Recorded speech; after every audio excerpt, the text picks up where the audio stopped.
Can big gaming companies just please stop trying to ruin gaming for just a single day? Welcome back. Today we get to talk about absolutely crazy stuff. So, Sega, they're doubling down on live services. That is obviously not a surprise to us. What is, Sad. That is sad. though, is they're hoping that a revival of Crazy Taxi as a games as a service open world title, somehow that will be enough to bring in people's money. Yes, Who even remembers Crazy Taxi at this point? Only a bunch of 30 and 40-year-olds, and even then it's barely a thing that people remember. Crazy Taxi was not a miracle hit. I played it, but I didn't play it for a long time when I was a kid. Crazy Taxi as a live service MMO-like thing. Crazy Taxi. That's apparently what's going on. Now, in slightly less insane news, we've got Capcom actually doing what they do pretty good. They're carrying the Resident Evil remake energy into Dead Rising, so that'll be fun to get into. And then there's Konami. Well, let's hope it's not the same situation there as it was for Silent Hill, but they uglified the character for modern day audiences. Hopefully that's not gonna happen. But, well, Resident Evil does have its own problems, to be fair. Who we do get to chuckle at because they're almost being too respective of the past in the form of a 2013 decision that is stopping people from accessing decade-old games. It is very, very, very silly, especially when it's, Metal Gear Rising: Revengeance, which absolutely slaps. In fact, it almost slaps as hard as today's sponsor. Okay, psych, it's not actually a sponsor, but I do have a really simple ask. It'll only take you a few seconds. If you Basically, Sega have revealed that the upcoming reboot to Crazy Taxi is going to be a massively multiplayer online game. So good, I can finally quit World of Warcraft, go completely away from Blizzard, and play Crazy Taxi as my MMO of choice. Now, we know a bunch more info because of a developer interview/recruitment video. This was posted to YouTube. It came from a job recruitment page spotted by Video Games Chronicle. So we've basically learned that Sega have got very, very high expectations of global success for, yes, Crazy Taxi, MMO, Unreal Engine. Now, if you're not aware, this is a Yo, I'm currently thinking, could a good old Saints Row online version of the game actually succeed? Because that sounds something at least interesting. Because let's face it, always online games that are supposed to be massively multiplayer, that are only in cars, don't exactly hold up. Now, there are some examples of games like that where they do kind of hold up to a certain degree, Forza and whatnot, but even then it's kind of a little bit niche. Resurrection of something from the arcade/Dreamcast. Yeah, we don't really talk about Dreamcast much. Just kind of sad. Anyway, from 1999, it's an open-world driving game designed around getting passengers to their destination as fast as is possible. There's that. You may remember the game that came out before Simpsons Hit and Run. That was, loosely inspired by Crazy Taxi. Anyway, Dude, Simpsons Hit and Run, okay? That's the MMORPG that I want in my life. TLDR basically is, you're a taxi driver, you gotta get people to their destination as quickly as you can. Now, this is an era where big picture we got the likes of Forza Horizons, okay? So we got Forza Horizons. It shows that this business model seems to work, so because of that, you can see how Sega... Oh yeah, and the crew was a thing. May be interested. What is odd, though, is we can see the gameplay, and you know what? Fair enough, that actually looks pretty decent. Now, Sega say that they're testing a multiplayer version of the classic arcade mechanics. They're basically doing that. They're trying to mix in some new stuff. In terms of location, well, it is a massive theme park map that's basically inspired by the west coast of the US. So anyway, I think you can see what they're converging on design-wise here. It's probably not full Crazy Taxi, but you know what? If you're maybe getting a bit of Crazy Taxi, maybe a bit of Burnout in terms of just craziness, wackiness, which all works for this IP, you can basically see that working. A more juiced up kind of explosion and boosters and stuff. I don't know, full version of a... Will I be able to drive a tuk-tuk? I think it's time for the real questions here. How many different styles of tuk-tuk are we gonna get? I can't be the only one here, okay? Everyone knows the power of tuk-tuk. Driving game than maybe what you're getting in Forza Horizons, even though it can get a little bit more fantastical itself. The thing that is a little worrying, though, is scope. and expectations, because they do seem to be high. And as we all know in the games industry, our budgets and our dev timelines are just going up and up and up, and it's kind of crazy. The tricky thing is we don't have everything fully official, but there are statements that have came out from multiple different leakers pointing towards basically them looking at Fortnite, looking at GTA Online, and then taking a look at their old... I'm not gonna lie, when he said Crazy Taxi MMORPG or whatever the hell, I was kind of thinking, oh yeah, this is just an attempt at being GTA but Fortnite. Yeah, so that's blatantly obvious to everyone, considering Billiard thinks the same thing in that case. And yeah, that's kind of the big red flag, isn't it? older IP, and basically thinking, okay, we'll choose the bad ending, and this is how we will revive Crazy Taxi. And look, I'm not saying that it's going to be terrible. I am saying I'm a little bit suspicious and confirmed. Now, that's not the end of the story. There are actually other games, and maybe even another Crazy Taxi game. So, there was leaked images of a supposed Jet Set Radio remake, something that is unrelated to, free-to-play reboot stuff. So it basically seems that they're working on quite a lot. Never played, never heard of it, don't care. Of things, and that further reinforces some unverified leaks that essentially say that the games as a service version of Crazy Taxi may not actually be the first Crazy Taxi that we get, that instead we might actually get a remake first. So essentially we could be in a world where there is a remake of Crazy Taxi, a remake of Jet Set Radio, and then some sort of games as a service version of both, and that those are basically separate products. Now, of course, me and you are probably cynical by default, but looking at this, you can see a bit of a logic, right? They see that the live service... I don't see any logic here. I just see a huge attempt at a money grab that makes no goddamn sense. Dude, the world is really at a standstill for this stuff. Every studio, everything, I mean, literally everything. Gaming, movies, TV series, everyone's afraid of making new things. And everyone's just crawling back something that was made 20, 30, 40 years ago that doesn't even actually have an audience anymore. And they're like, yes, I'm gonna remake this and it's gonna be amazing.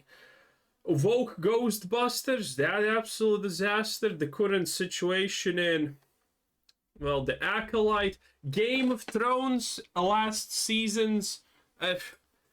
the moment they can't even remake things properly, they can't even use the source material. The Witcher TV series, all of this, they're just so afraid to make anything new and original. It's crazy. So they're gonna reanimate everything. They're gonna reanimate Crazy Taxi. They're gonna reanimate all of the old games at this point. My God, Prince of Persia is just a remake of Aladdin at the end of the day.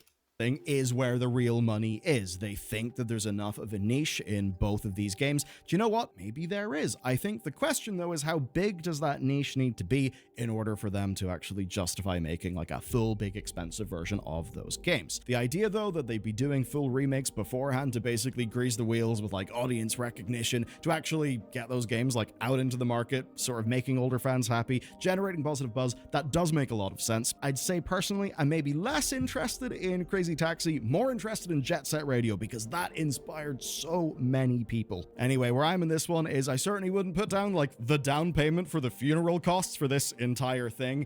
I'd say that even if it goes completely tits up, at least we might get two pretty good remakes. That'd be sort of nice. And speaking of remakes...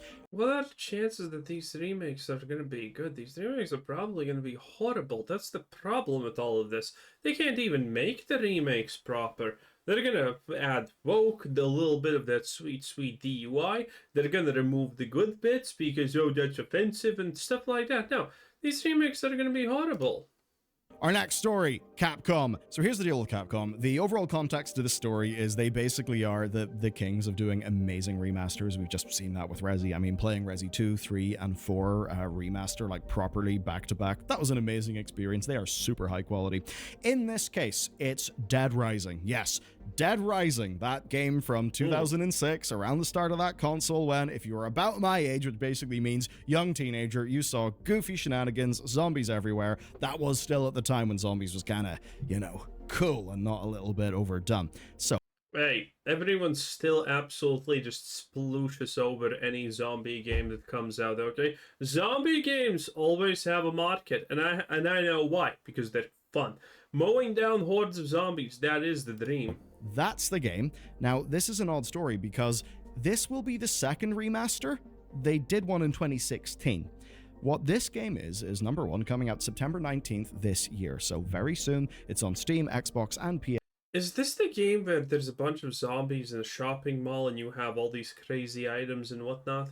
Is that the one? I don't remember, but I think I did play it. PS5, and they say it's a deluxe remaster, which is basically their way of... Ooh, that means it costs more money. Isn't that exciting? It's a deluxe remaster. It's not even a remaster. It's a deluxe remaster. Aren't you happy? Now you have to pay 50% more, though. Saying, you know, they're going to put some effort into it, and it's not a quick, you know, make it a little bit more polished and just throw it out for some money. Usually I'm sus, but they do have a pretty good track record. The director actually said this.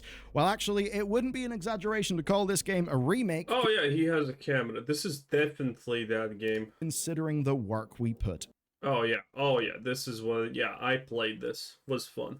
in. And certainly when you look at the level of detail being changed, it's clearly not just polish. You can see the footage for yourself, but basically the TLDR is overhauled That's the one. graphics, 4K 60 support, which is very good, and revamped mechanics, right? They're calling it quality of life, and that basically means things like moving while aiming, pretty crazy, updated movement controls, autosaves, a remade UI, that kind of thing, and that's also with it being fully voiced and a whole bunch of other Yep, this is the game. Dude, this game was super fun. updates, and at least partially, this is Yo, I completely forgot about it, by the way. This is the first time in years I even remember about this thing. Wow. just because they've rebuilt it in RE Engine, which is of course the technology that has driven all of the recent Resi remakes. Now, funny thing, you may think that RE Engine means like Resident Evil Engine. No, it means Reach for the Moon Engine. That's where the R and the E come from, I guess. And basically, it's the core of all of Capcom's production right now. It is what powered those extremely successful Resi remakes. So it basically makes sense that they now look I cringe every time he says Resi. into their back catalog, see the various games from that very strange era where they were really, you know, they were just targeting more things at the West. I'm definitely thinking of, was it Lost Planet? You know, the Planet Snow game. Anyway, point is, it makes sense that they look at the IP that they've got, and in this case, I think this is a really, really good example of a game for this treatment. What is good to hear, though, is they're talking about the new tech not changing the game, talking about basically how the original concept for the limited time story is intact, the game systems are intact. It's basically just them building it again, making it a bit more approachable, better quality of life, better graphics, better usability, that kind of thing.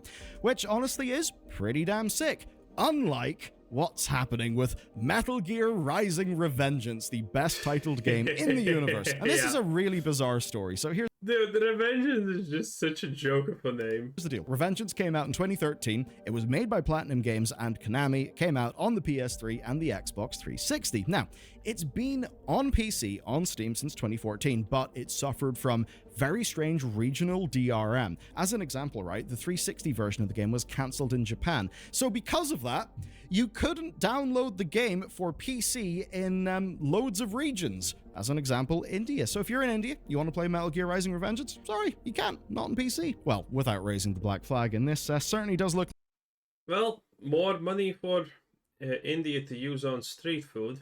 like a good use case for the black flag. Anyway, as of the 4th of July, the game is on GOG, which is pretty cool. I'm pretty sure Senator Armstrong would like the idea of that. Thing is, though, not all of the DRM... Dude, Senator Armstrong is an absolute unrivaled G, okay? He is the chosen one. is gone, and this very boggling decision, it was first spotted by Automation Media. So this is crazy. They told GameSpark that the GOG release will maintain parity with Steam and any other region previously limited. So basically, it's on good old games, but it still is region locked. And what's really bizarre here is the game is available in Japan via PS3 discs, so it really should be available there. And this is just one of I'm so confused. those weird things. The idea of, well, game regulation and stuff like that. Funny thing, right? You know the whole Stellar Blades, like... Hell yeah, I know Stellar Blade. Mommy, please sit on me. Break my neck with those ties. You know, it's not censored thing. That's actually beautiful. pertaining to Japan. That's something that most people in the internet don't know. So whenever the PR people said, Stellar Blade is coming out in all regions uncensored, what they were referring to is the treatment of blood in Japan. So Stellar Blade was able to get around this, but you've got titles like Callisto Protocol that literally did not release in Japan because of those, because of those regulations. The Callisto Protocol was an absolute failure anyway. It tried to be Dead Space, but it really, really failed to be Dead Space. The best part about Callisto Protocol was actually watching Angry Joe's review of it. There was nothing good about the game except that part that Angry Joe made the review. And it doesn't matter if you like or dislike Angry Joe, his reviews are still good. Because of, I suppose, the rules around blood. Even the likes of, say, Dead Space actually had to go through some changes in order to release in the region.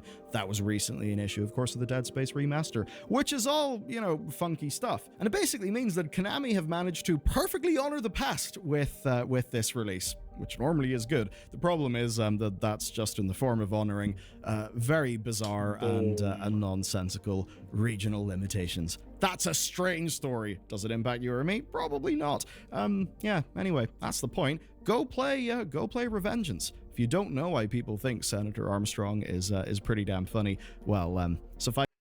Everyone knows why he's an absolute beast. Anyway, that was Bellular. That was funny. That was interesting. 10 out of 10. What can I say? Bye.